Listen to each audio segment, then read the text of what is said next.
जीजी। अरे यशोदा, नंद भैया। जीजी, ये नीलमणि के षष्ठी पूजन का उपहार है।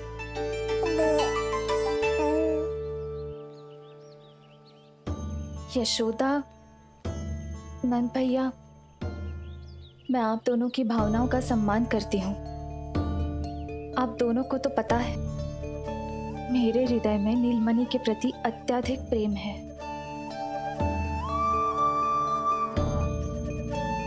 यशोदा, तुम तो जानती हो मैं ऐसे वस्त्र नहीं पहनती।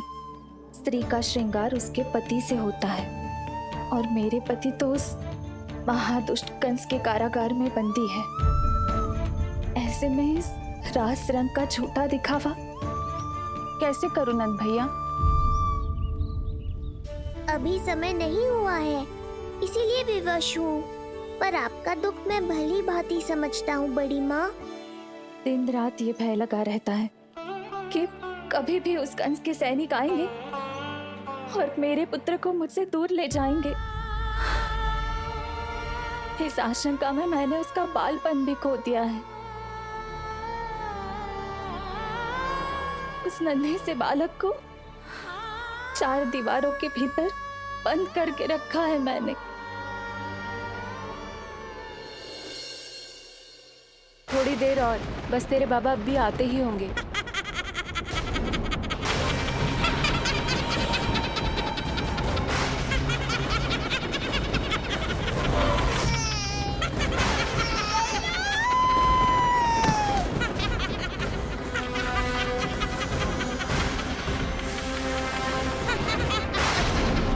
भाभी, आपका पुत्र हमारे नीलमणि का बड़ा भाई। आप उसे खुली हवा में सांस लेने दें। मेरा विश्वास करें, आप दोनों गोकुल में पूरी तरह सुरक्षित हैं। जीजी, नारायण के घर देर भले ही है, किंतु अंधेर ना है। बस कुछ समय का कष्ट और है जीजी, फिर सब ठीक हो जाएगा। और ये देखो, नीलमणि स्वयं आओ है आपको उपहार देने के लिए। इसे भी मना करोगे आप? नीलमणि, बस आज हट मत करना। मैं तुम्हारी ताऊ जी से मिलूंगी ना, तब नए वस्त्र गहने सब पहनूंगी, साज श्रृंगार करूंगी। तब पूर्ण अधिकार से देना तुम अपना उपहार, किंतु आज नहीं। बड़ी प्रसन्नता की प्रतीक्षा में छोटी छोटी प्रसन्नताओं को त्यागना नहीं चाहिए बड़ी माँ। जीवन तो परमात्मा का उपहार है, उसे जीना चाहिए। जीजी, बड़ी प्रसन्नता की प्रतीक्षा में जीवन की छोटी छोटी प्रसन्नताओं का त्याग ना करना चाहिए। जीवन तो परमात्मा का उपहार है, जीवन तो जीना चाहिए। नंदराज, नंदराज, नंदराज, क्या हुआ? भोला, बंसी, तुम दोनों यहाँ? जी वो उपनंद जी ने कही थी कि आपको वार्षिक कर के बारे में स्मरण करा दूं, इसलिए हम दोनों चले आए। अरे हाँ, नीलमणि के आने की प्रसन्नता में मैं तो भूल ही गया था। अधिक देर होने पर कंस की दृष्टि में आने का संकट। कोई ना, मैं कल मथुरा जाकर कर जमा करा दूं। अरे किंतु कल तो लल्ला का पालना उत्सव है। सुनो जी, शीघ्र ही आना। भैया, हो सके तो अपने भैया और बहन देवकी का समाचार भी पूछ लीजिएगा। जी भाभी। इस बार कछु समस्या नहीं होनी चाहिए। ये बार आज मथुरा से कछु अतिथि आए थे, उन्हें पता चलो है कंस ने राजा वासुदेव और रानी देवकी को कारागार से बाहर निकाल लो है और अपने महल में रख लो है।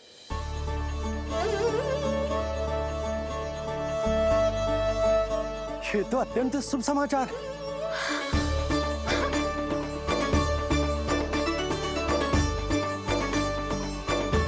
तुमने पहले क्यों ना बताया? हमें लगो आपको पहले ही से पता होगी महाराज। अच्छा ठीक है, जाकर तैयारी करो, कल तुम दोनों भी मेरे साथ चलोगे। जाओ।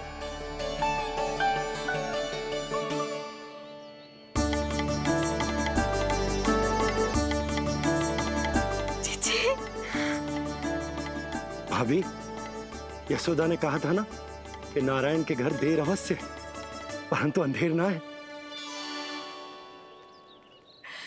प्रतीत होता है हमारा नीलमणि सबके लिए सौभाग्य लेकर आया है। सच्ची भाभी, नारायण का वरदान है जय बालक। भाभी, अब हमें चलना चाहिए। और हाँ, कल वसुदेव भैया और देव की भाभी से बिना मिले वापस ना आऊंगा मैं। उन्हें कह दूंगा और बता दूंगा कि कितना स्मरण करते हो आप उन्हें। चिच्ची, शुभ समाचार मिलो है। अब तो जो उपहार स्वीकार करना पड़ेगा। हाँ यशोदा, अत्यंत शुभ समाचार आया है और अपने साथ ही आशा भी लाया है कि अब शीघ्र ही उनसे मिलना संभव होगा।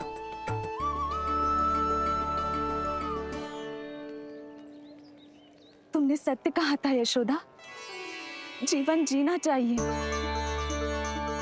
मैं भी जीऊंगी, छोटी छोटी प्रसन्नताओं को मनाऊंगी, अपना ध्यान रखूंगी, फिर से सजूंगी, संवरूंगी। अब जब वो मुझसे मिलने आएंगे, उनका स्वागत करूंगी। उन्हें वैसे ही मिलूंगी जैसे उन्हें छोड़कर आई थी। मैं आपको आपके दुख से मुक्ति दिलाऊंगा। बस कुछ समय तक और प्रतीक्षा कर लीजिए बड़ी माँ।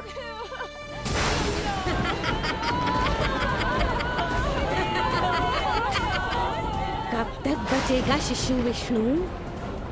आज नहीं तो कल तू मेरा निवाला अवश्य बन जाएगा। कल तुमसे भेंट होगी पूतना। कहाँ है तू शिशु विष्णु? शीघ्र ही तुझे आहार बनाऊंगी मैं। तुमने बहुत दुष्कर्म कर लिए पूतना। अब तुम्हारे आतंक का अंत करूंगा मैं।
चिंता क्यों करती हो मैया? मैं हूँ ना।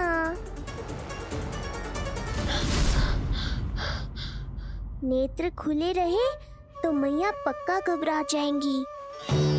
यशोदा, क्या हुआ? अरे बोलो ना, कोई बुरा सपना देखो। ना, स्वप्न तो ना था, किंतु मेरा मन बहुत घबरा रहा है। ऐसा लगो जैसे नीलमणि को कुछ। ये देखो, नीलमणि तो शांति से सो रहा है। तुम ना व्यर्थ ही व्याकुल हो रही। बाबा सही कह रहे हैं मैया, कुछ नहीं होगा मुझे। सुबह होने में अभी समय है। व्यर्थ की चिंता को झटक सो जाओ। अच्छा, ऐसे कैसे झटक दूं चिंता? नींद अचानक खुलो है मेरी। इसका अर्थ है अवश्य ही कोई बुरी दृष्टि है मेरे लल्ला पर।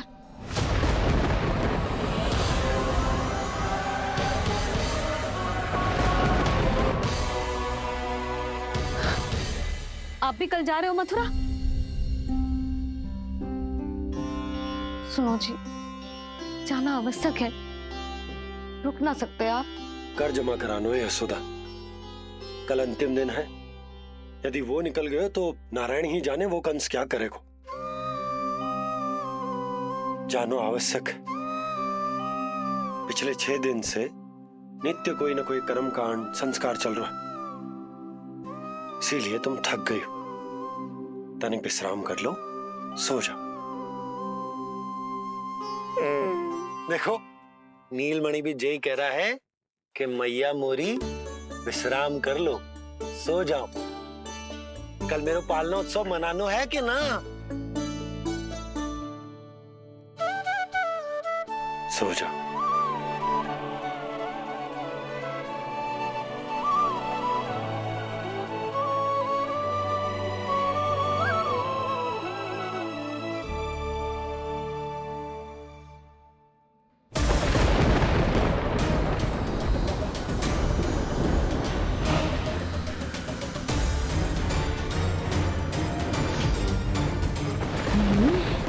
शिशु की गंध। पर अब तो भूख भी मिट गई है। एक रात का समय बचा है बालक, जी ले। कल सूर्य की पहली किरण के साथ अंतिम सांस लेगा तू।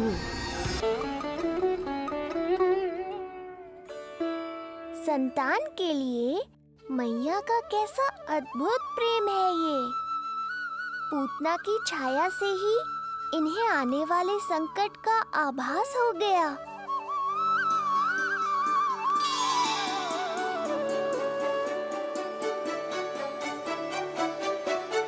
जब कोई बैलगाड़ी से यात्रा करता है तो गाड़ी पर चढ़ते ही सामान की गठरी नीचे रख देता है। उसे पूरे समय अपने सिर पे ढोते हुए यात्रा नहीं करता। उसी प्रकार आप भी अपनी चिंता की गठरी मुझे सौंप दो मैया, मैं सब संभाल लूंगा। जैसे आप थपकी देकर मुझे सुलाती हो, वैसे ही आज मैं आपको सुलाऊंगा।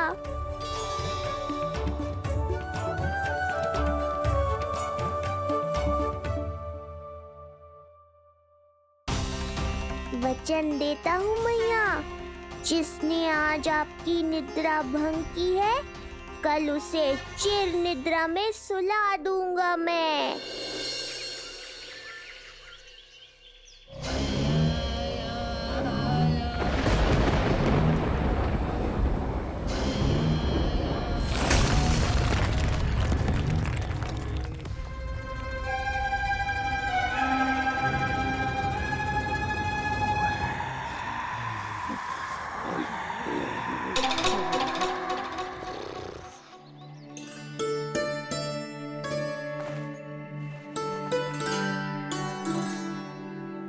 गाड़ी तैयार है नंदराज जी। उपहार और मिठाइयाँ तो ठीक है, किंतु भोजन रखो है कि ना? हाँ भाभी, रख दियो है। और भोजन ऊपर रखो है कि मिठाई? भोजन ऊपर रखो है भाभी। मुझे लगो ही था, अब मिठाइयाँ पिचक जाएंगी ना। हाँ भाभी, तो अभी मिठाइयाँ ऊपर रख देते हैं। क्या होगा बंसी भैया, फिर मिठाइयों का रस भोजन में चला जाएगा ना। मैया ऐसे पूछताछ करोगी तो हड़बड़ा तो जाएंगे ही। अरे भोला बंसी, अरे भोजन और मिठाइयों को अलग अलग रखो भाई। यही कह रही हो ना सुधा?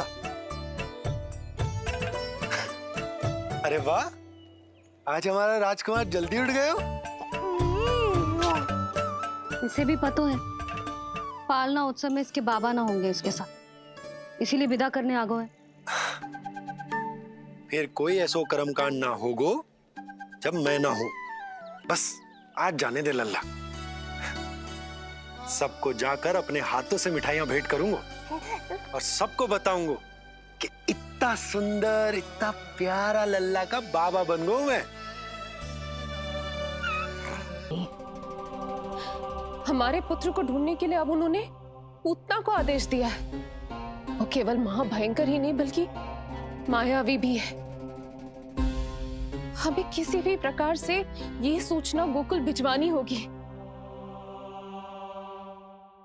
सत्य कह रही हो देवकी, मुझे भाई नंद को किसी भी तरह सावधान करना ही होगा,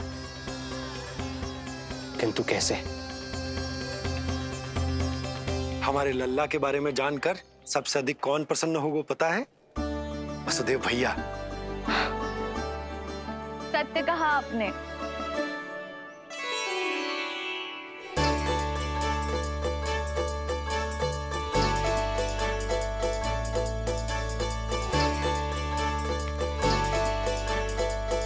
बड़ी माँ, नए वस्त्रों में ये हुई ना बात। बहुत बहुत अच्छी लग रही हो रोहिणी जीजी, सच्ची।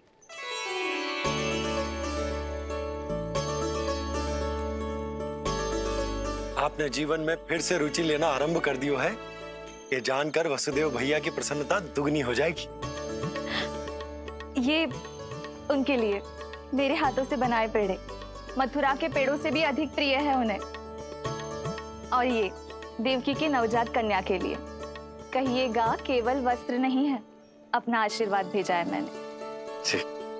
सच में यशोदा, नीलमणि एक आशा का दूत बनकर आया है मेरे जीवन में।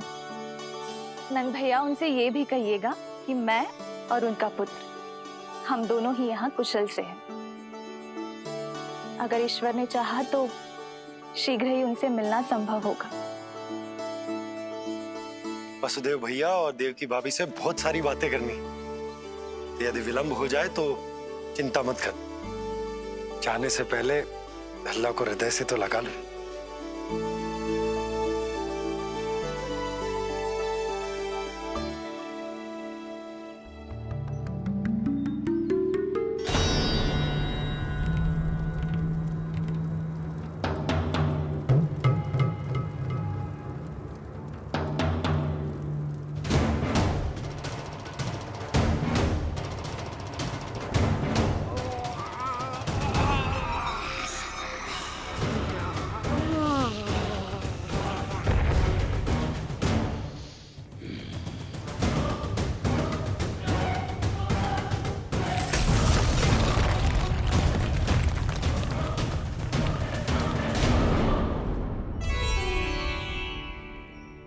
कछु विचित्र सो क्यों लग रहा है मुझे? बाबा, आपका पुत्र है ना यहाँ, सब कुशल मंगल ही होगा।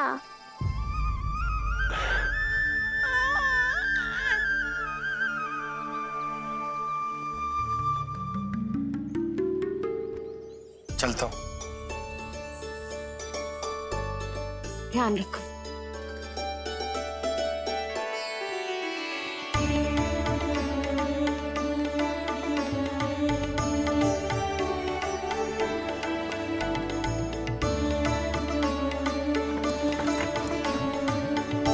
जय राम जी की।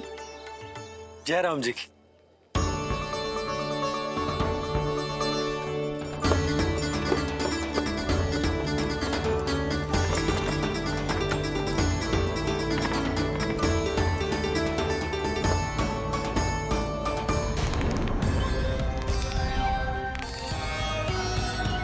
कहाँ से आरंभ करूं आज? ब्रजपुरा, रानी घाट,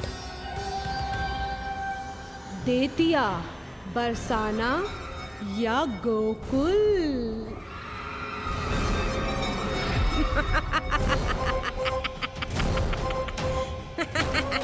यही तो चाहता था मैं कि तुम यहाँ आओ।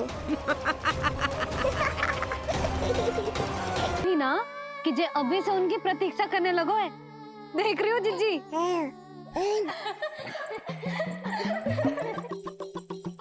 हमें लगो कि नीलमणि हमारी प्रतीक्षा कर रहे है। तो देखो नीलमणि, हम आ गए। आ गए तुम सब? पालना उत्सव की कछु पड़ी भी है कि ना? आप कहो तो आप यहीं बस जाइए यशोदा भाभी, फिर तो कभी देर ना होगी। ना ना, ऐसी भूल मत करना।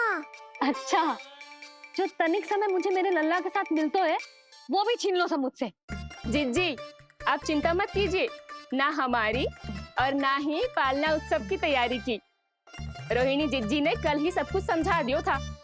क्यों रोहिणी जिज्जी? तो बस चलो, संभाल लो सब कुछ। हाँ, तुम सब जाओ और अब मैं अपने लल्ला को संभालूंगी। बहुत अच्छे से तैयार करूंगी तुझे। हाँ, अभी आई तेरी मैया। अभी आई। मुझे भी एक विशेष तैयारी करनी है आज। विचित्र सा आकर्षण है बरसाना में, यहीं से प्रारंभ करती हूँ आज का तांडव।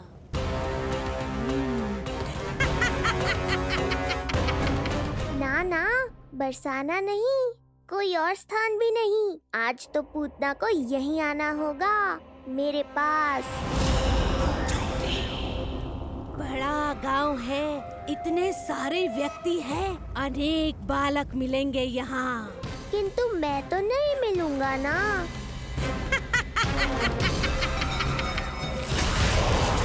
अरे, मैं यहाँ प्रतीक्षा कर रहा हूँ और वो वहाँ जा रही है।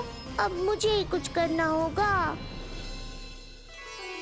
आ गओ तेरी मैया, आ गओ तेरी मैया।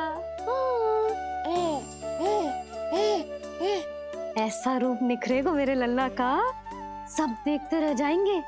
हाँ, मुझे तो इस बात की चिंता है मैया कि जिस रूप में मैं पूतना का सामना करूँगा, आपने मुझे उस रूप में देख लिया तो आपकी ममता से वंचित नहीं होना चाहता हूँ मैं, किंतु पूतना को अब और अधिक आतंक भी फैलाने नहीं दे सकता।